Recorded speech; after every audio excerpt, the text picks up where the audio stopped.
Hello friends, I am Dr. Jayesh and here we will start with the second part of the video on quality control in PCR.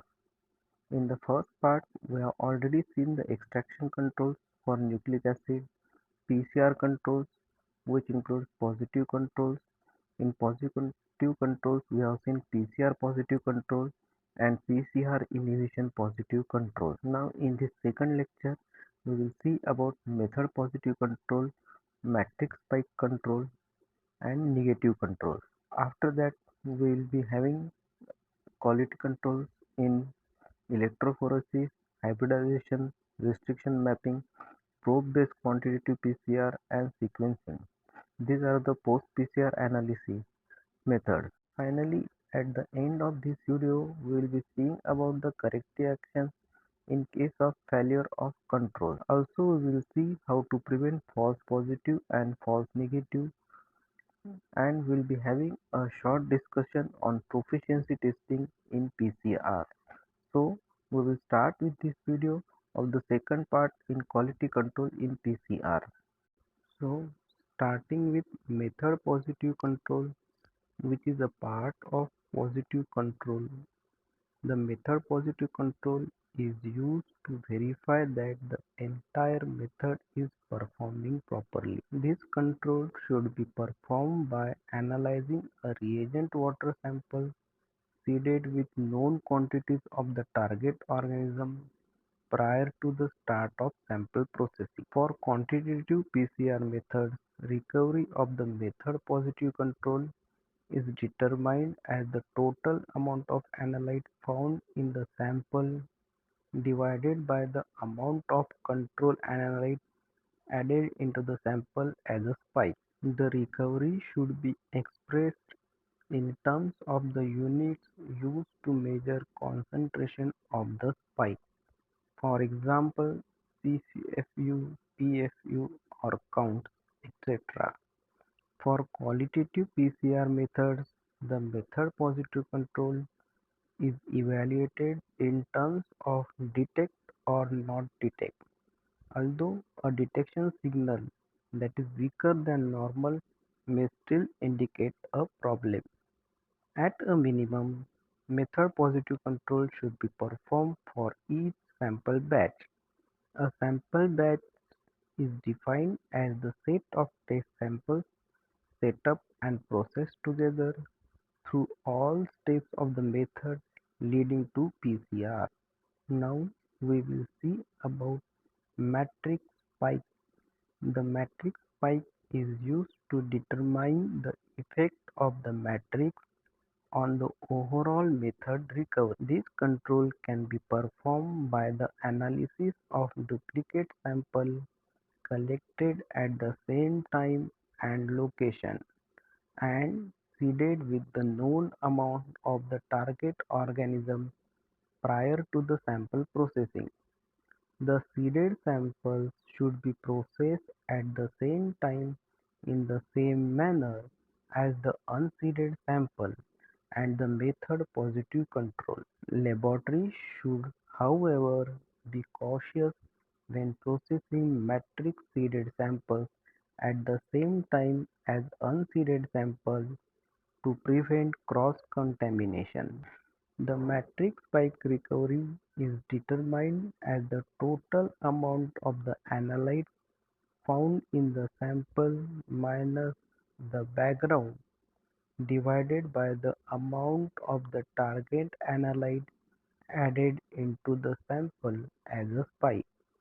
If it is believed that the sample matrix is inhibiting the isolation of the target organism or nucleic acid, dilutions of the bulk or process sample can be performed to determine if the signal becomes stronger as the sample is diluted. It should be noted that while diluting the sample to reduce inhibition, the concentration of the target is also being reduced. Therefore, this technique may not be appropriate for samples where the concentration of the target is low. A second approach to the matrix spike is to seed the sample with a different organism than the target organism. This approach eliminates the need of process and analyze duplicate samples since the target and surrogate organism's nucleic acid can be independently analyzed in the same sample. It should only be used if the surrogate has similar properties to the target organism and if it is not present in the matrix tested. The same amounts of surrogate organism should also be added with the target organism to the method positive control for comparison of results with the matrix spike sample. However, this approach should not be used unless it is shown that inhibitors of PCR affect detection of surrogate and target organisms similarly. In addition, it should be shown that the recoveries of the surrogate and target organisms throughout the entire method are similar. The use of a different organism than the target or the control may also be limited if the front-end sample processing techniques are specific for the target. For example, immunomagnetic separation that uses magnetic beads coated with antibodies specific to the target, or if there is competition between the target and the surrogate organism. The process and analysis of additional samples required for matrix spike can be minimized by analyzing the control for only the first sample analyzed from a particular matrix. However, some matrices are constantly changing, so matrix samples should be performed regularly on a particular matrix to assess if any potential changes in the matrix have affected method performance or until it can be documented that the variability of the recoveries within a given matrix is acceptable. So this was all about positive controls. Now we will see about negative controls. Negative controls using each primer set should be analyzed to verify that no contaminating nucleic acid has been introduced into the master mix or into sample during sample processing. These negative controls are considered acceptable if no amplification of nucleic acid is detected. Guidance is given here as follows. So, first of all, there are PCR negative control which is used to verify that no contaminating nucleic acid has been introduced into the master mix, and it should be done at least 10% of the number of samples analyzed per PCR batch. The second one is known as method blank. This is used to verify that no contamination has been introduced throughout the entire sample processing, and it can be done with each sample batch. So now we will first of all see the PCR negative control. PCR negative controls are used to verify that no contaminating nucleic acid has been introduced into the master mix. These controls are prepared when template is added to the master mix. They are prepared as separate samples to which adequate of molecular grade water or buffer are added to the master mix in place of target nucleic acid or sample. A negative symbol with this control indicates that the master mix and final processing reagents are not contaminated.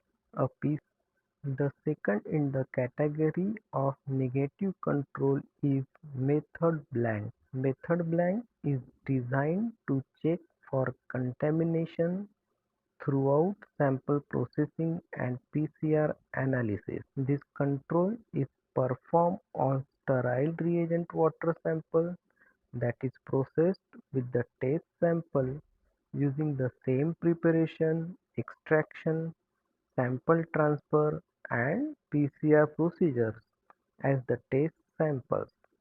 At a minimum, a method blank sample should be performed at least once per batch. Method blank samples may need to be run more frequently depending on the data quality needs or method and monitoring program requirements.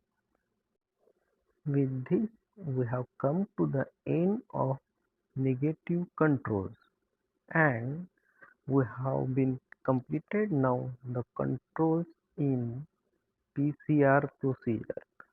Now we will see the control samples for confirmation procedure or post-PCR analysis. Each of the confirmation procedure used on PCR analysis should have individual quality control samples associated with them. So here we will see the controls in gel electrophoresis, hybridization, restriction mapping, probe-based quantitative PCR, and sequence control. So first of all, we will start with the gel electrophoresis control. Each gel electrophoresis should contain a positive control and a negative control. The positive control should consist of a segment of DNA of known size, preferably of the same size as the target amplicon. The negative control consists of only the buffers and reagent water. The PCR positive and negative controls from the PCR can be used as the positive and negative gel electrophoresis controls respectively.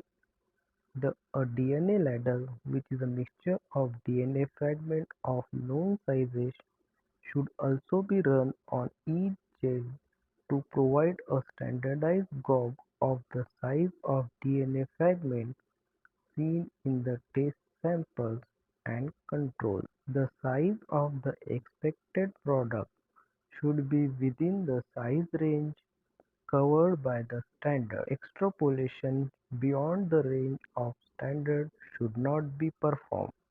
The second in the category of post-PCR analysis is hybridization control. If probe hybridization is used as the confirmation procedure, the positive and negative controls from the PCR should be transferred to the membrane in the same manner as the test sample and be used as the positive and negative controls for the hybridization. All the positives should produce a positive response, and if performing a southern blot, the positive should be at the same position at the target amplicon on the gel.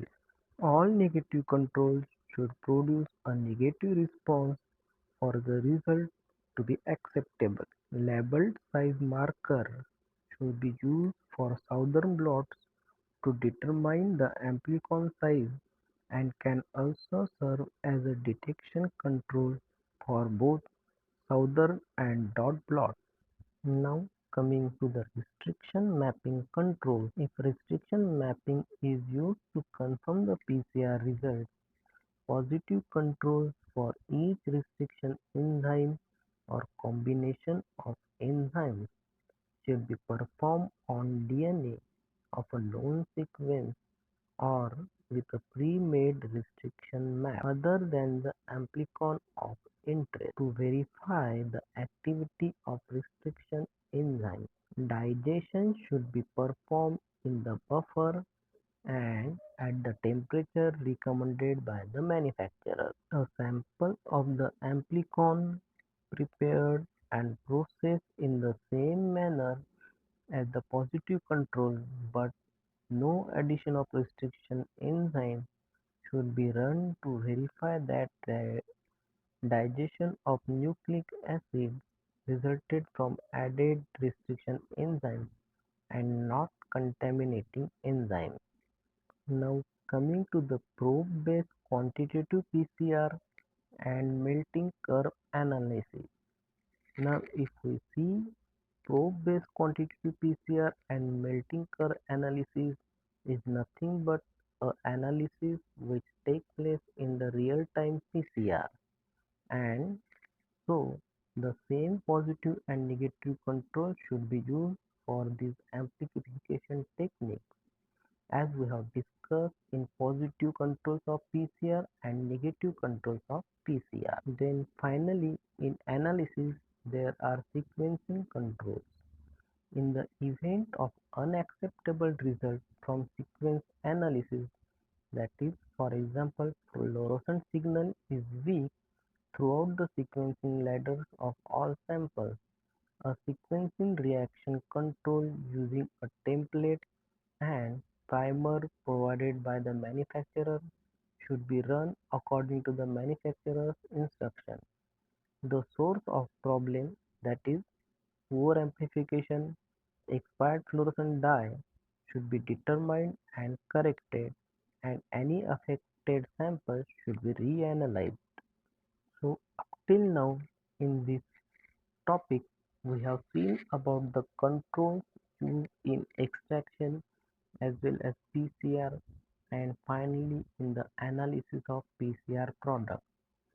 So friends, with this I will conclude the second part of the quality control in PCR.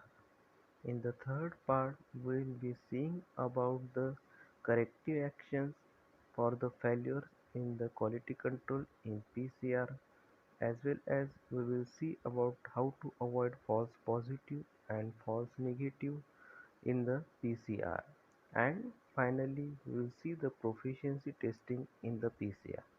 So with this I will conclude this video, and friends, thank you for your support and feedback.